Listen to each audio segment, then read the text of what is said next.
বলে এক বোন ছিলেন, যিনি প্রভুকে খুব বিশ্বাস করতেন, প্রভুর পথ দিয়ে হাঁটতেন। তার সকালবেলা ঘুম থেকে উঠে কাজ ছিল সব থেকে প্রথমে প্রার্থনা করা, তারপর ঈশ্বরের বাইবেল, পবিত্র শাস্ত্র বাইবেল পড়া, তারপর বাড়ির কাজ করতে করতে উনি অন্তরে ঈশ্বরের আরাধনার গীত গুনগুন করে গাইতে গাইতে উনি বাড়ির কাজ করতেন।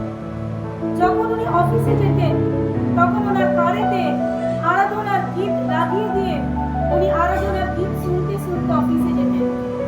অফিসে কাজের ফাঁকেতে যখন উনি একটু সময় পেতেন পবিত্র শাস্ত্র বাইবেল বার করে পড়তেন। যখন কারোর সঙ্গে ওনার দেখা হতো তখন প্রভুর সম্পর্কেই কথা বলতেন।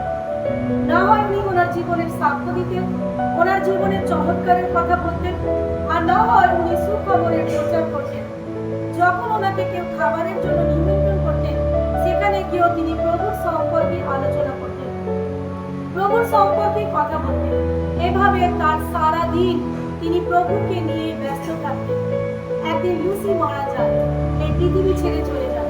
যখন এই পৃথিবী ছেড়ে চলে যান তখন তিনি স্বর্গতে পৌঁছান, আর প্রভু সিংহাসন থেকে দেখেন যে লুসি এসেছে।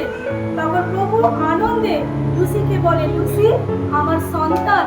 একথা বলে তিনি সিংহাসন থেকে নেমে লুসির হাত ধরে তার সিংহাসনের কাছে নিয়ে আসেন।